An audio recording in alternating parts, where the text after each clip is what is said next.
बापू बिरू नावाचा दरारा. सांगली जिल्ह्यात कृष्णा वारण्या खोऱ्यात बंदूक आणि कोराडीच्या जोरावर दहशत निर्माण करणारा बापू बिरू वाटेगावकरांचा जीवन प्रवास थक्क करणारा आहे. एखाद्या गुन्हेगाराला समाज मान्यता मिळण्यामागचे कारण काय होते? कोण होता हा बापू बिरू? कृष्णा वारण्याच्या खोऱ्यात अन्यायाच्या विरोधात पेटून उठणाऱ्या नायकांच्या इतिहासात कमतरता नाही. फिकिरांची कर्तृत्व लोकांच्या जिभेवर होती. ओव्यांमधून ते आजही ऐकायला मिळते. क्रांतिसिंह नाना पाटील, नागनाथ अण्णा नायकवडे यांनी इंग्रजांना सळो की पळो करून सोडले. याच परिस्थितीत स्वातंत्र्यानंतर चर्चेत आलेले आणखी एक नाव म्हणजे बापू बिरू वाटेगावकर. याचा संदर्भ कोणत्या लढाईशीच नसला तरी जुन्या मराठी चित्रपटांशी आठवण व्हावी अशी दरार आणि धाक बापूंनी या भागावर एकेकाळी ठेवली. याचे समर्थन कोणत्याही परिस्थितीत करता येत नाही. मात्र अर्ध्या शतकापूर्वीचा तो कालखंड आणि त्या काळातील भयावह समाज वास्तव समजून घेणे मोठे रंजक ठरणार आहे. बापूंनी गावगुंडांचा खात्मा केला, स्वतःची टोळी तयार केली. 25 वर्षे पोलिसांच्या हातावर तुरी देऊन 12 खून केले. यापैकी केवळ एका खुनात त्याला जन्मठेपेची शिक्षा झाली. पोलिसांकडून खाजगीत मिळालेली माहितीनुसार त्यांनी केलेली खुनाची मोजदाद नाही, पुरावे आणि साक्षीदारही नाही, त्यांनी मागे ठेवली नाहीत. गावगुंडावर प्रचंड दहशत निर्माण करणारा बापूंना शिक्षा भोगल्यानंतर आयुष्याच्या उत्तरार्धात अध्यात्म रामबाण होण्याचा प्रयत्न केला. हे अध्यात्म बापूंच्या समाजानुसार होते खरे, पण त्यामागे निवृत्तीचे आणि उर्वरित आयुष्य पोलिसांच्या सिसमेरात चुकवणे हीच भावना होती. त्यांच्या मृत्यूने पुन्हा एकदा रक्तरंजित इतिहास चर्चेत आला. याच कायद्याच्या दृष्टीने बापू कायमचे गुन्हेगार ठरतो, तर लोकांच्या दृष्टीने तो रॉबिन हुडपेक्षा कमी नाही. आजच्या सांगली जिल्हा म्हणजे त्यावेळेचा दक्षिण सातारा कृष्णा नदीच्या खोऱ्यात 12 महिने पाण्यामुळे ऊसासह नगद पिकाची कमतरता नव्हती. नजर पोचेल तिथेपर्यंत ऊस, काही ठिकाणी बाभळीचे बन. स्वतंत्र लढ्यात क्रांतिसिंहांची पत्रे सरकारने या परिसराला विद्रोह माती असे ओळख निर्माण करून दिली होती.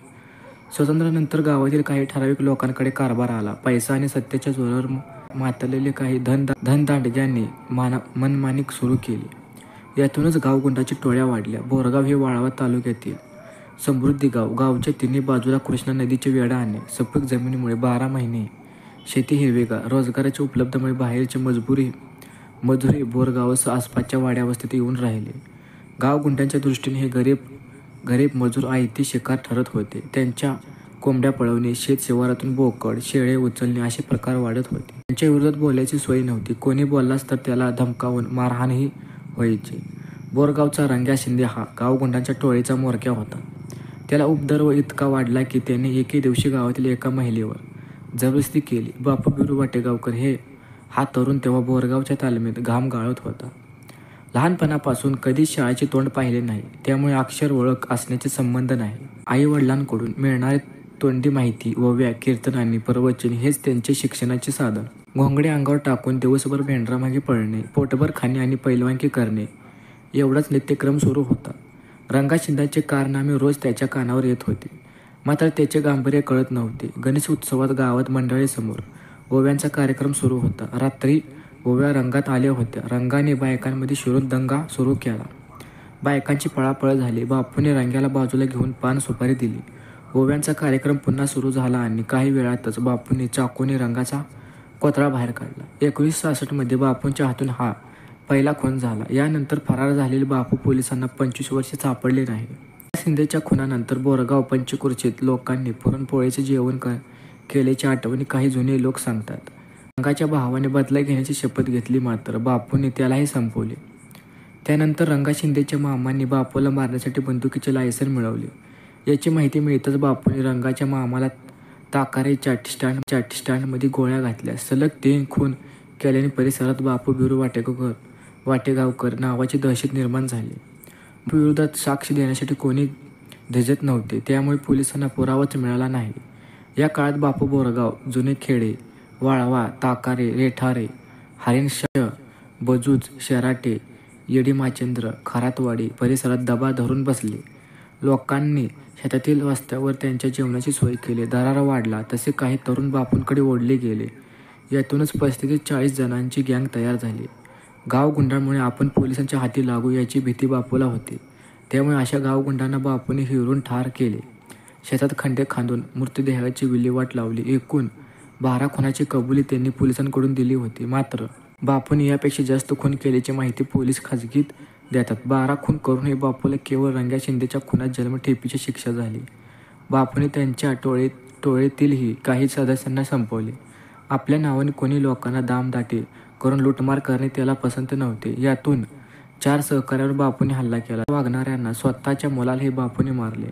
या साऱ्या घटना गेल्या 4-5 वर्षात बापू स्वतःच्या सार्वजनिक कार्यक्रमातून सांगत असे. सामान्यसह पोलिसासह 200 खून सूत्र सुरू झाल्यानंतर बापू तब्बल 25 वर्षे फरार होते. या काळात त्याला शेतकरी आणि मजुरांनीच तारले. जेवणाचे शिदोरे शेतात पोहोच केली. पोलिसांच्या गाड्या पोहोचण्यापूर्वी बापूला निरोप पोहोचायचा. शहरातील मंदिरामध्ये आसरा मिळाला. या काळात काही पोलिसांनीही बापूला मदत केली. बापूला मिळालेल्या बंदूकही पोलिसांच्याच होत्या. त्यांनी साताऱ्यातून बंदूक मिळवण्याचे पोलीस चौकीत सांगितले होते. विशेष म्हणजे बंदुकीच्या गोळ्याही त्याला काही पोलिसांकडून मिळाल्या होत्या. या नेमक्या कोणाकडून मिळाल्या याबाबत मात्र अखेरपर्यंत मैना बाळगली.